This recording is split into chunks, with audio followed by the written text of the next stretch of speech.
François de Montcorbier, or François Deloche, otherwise known as Villon, was born in Paris, probably in 1431. At this point in time, Paris was full of social troubles due to the occupation by English soldiers. Because of this, there was a huge spike in literature which spoke of the conditions in this era. Villon came from very humble beginnings, having been born into a very poor French family. His father died when he was very young, and his mother was illiterate and did little to provide for her son. Fortunately, a man by the name of Guillaume de Villon took him under his wing and raised him as his own son. He was a very religious man who was a member of the clergy in the church of Saint-Benoît-le-Bretonne and was also a professor of canon law. Villon stated that his foster parent was more than a father to him, and it was from him that he got the name that he is now known for. When he was a young boy, probably aged only 12, he started to study arts. Following years of education, he eventually earned his bachelor's degree at the age of 18 from the University of Paris. During his time there, he was involved in several pranks, such as stealing precious stones from older ladies, as well as many brawls with fellow students. Despite tensions with authorities for these minor actions, he carried on studying, and in 1452, only 3 years later, he had obtained a master's degree. By now, Villon was very well educated, and the details of his work demonstrated his considerable knowledge. He had an in-depth understanding of medieval ideals. However, he frequently reversed the values that existed at the time, and instead celebrated the life of lower-class delinquents destined for the gallows. The following 3 years of his life are clouded in mystery. There's no information regarding what he did after obtaining his master's degree. Most likely, he continued to dedicate his time to the arts, mainly focusing on writing. One evening, on the 5th of June, 1455, Villon was taking a stroll with a young woman and a priest.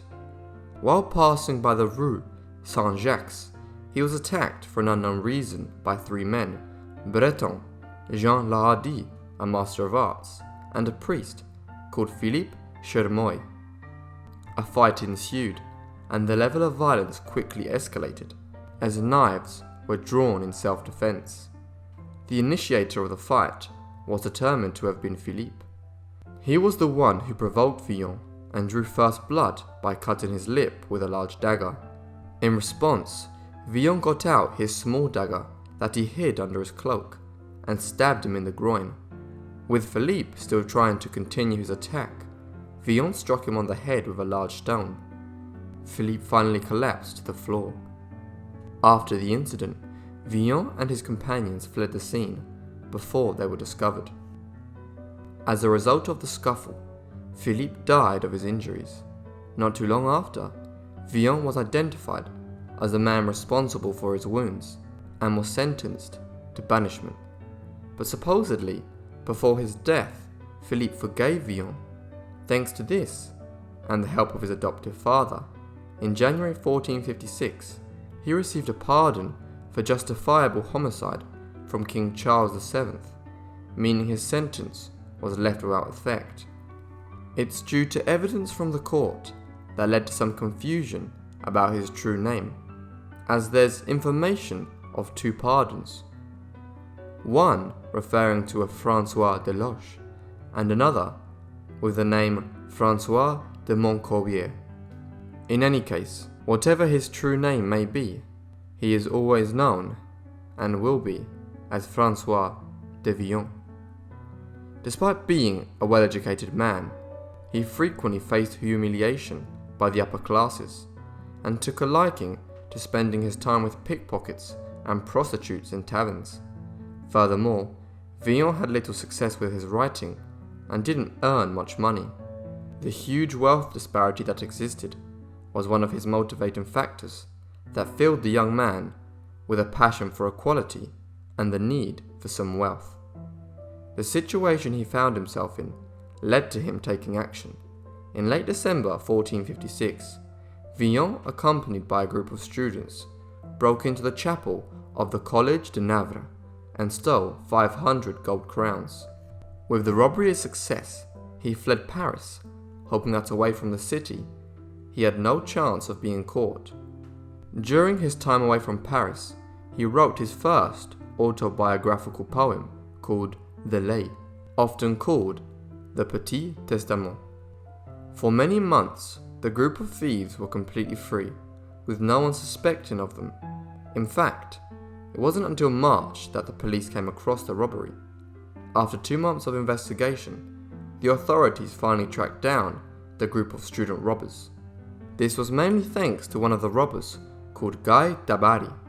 He was very indiscreet and would frequently boast about his accomplishments. A year passed and eventually Dabari was arrested. After an extensive interrogation and possibly torture, given the circumstances of the medieval period that they were living in, he gave evidence against Villon, accusing him of being the ringleader, as well as giving information that he was currently in Angers, organizing other heists. Because of this vital information, Villon was caught and convicted. His sentence was banishment. During this time, he joined a group of wandering thieves and stayed with them for various years, avoiding Paris at all costs. His time wandering isn't documented. The next record of Villon is in 1460, while he was spending time with the Duke Charles d'Orléans. The Duke was an aristocratic poet that also had troubles with the authorities. He was well treated under the protection of the Duke, but his time there was short-lived. Villon was caught for an unknown minor offence, probably by the order of the Bishop of Orléans. He spent the summer of 1461 in the prison at Meung-sur-Loire, and while there he was starved and treated very badly. In his writing, he spoke extremely negatively of the Bishop Thibault d'Aussigny, who held the See of Orléans. This implied that he probably had something to do with his imprisonment. In any case, Villon managed to escape on the 2nd of October, while everyone was distracted with the passing of King Louis XI through the town. It was later in the same year that Villon wrote his most famous poem, Le Testament. At this point in his life, he was only 30 years old. It's considered to be his greatest work by critics and by Villon himself. Due to its success, it later became known as Le Grand Testament. By autumn of 1462, he was once again back in Paris. However, it wasn't long until the police noticed his return. He was again imprisoned for a minor offence, and while in custody, the authorities realized who he was. The old investigation regarding his robbery of the Collège de Navarre was dug up, and he was imprisoned for theft in a place called the Fortress, a prison that once stood in what is now known as the Place du Châtelet in Paris. With no other option, he paid for his bail and was released. Shortly after this, he was involved in a fight which led to François Villon having serious wounds. He was again arrested, but this time he was also tortured and was finally condemned to death by hanging. Villon appealed this decision, and the Parliament finally decided on the 5th of January 1463 that he was to be exiled from Paris for 10 years. After this, nothing else is known of Villon's fate. Some authors suggest he was probably broken spiritually as well as physically following his exile from Paris. With nothing and nowhere to go, Villon's death was probably near. It could have been due to a drunken fight outside a tavern, or in a dark cell, or maybe, as he always feared, in the gallows. It's something we will never know. Although his poems gained little recognition or success during his life, today, Villon is potentially the best-known French poet of the Middle Ages. Thank you everyone for watching this video on François Villon. If you enjoyed, please leave a like and a comment, and if you're new to the channel, why not subscribe? If you've got any recommendations, please send them to my email, which is in the description below. And that will be all from me. I will see you all in the next Forgotten Life. Thanks.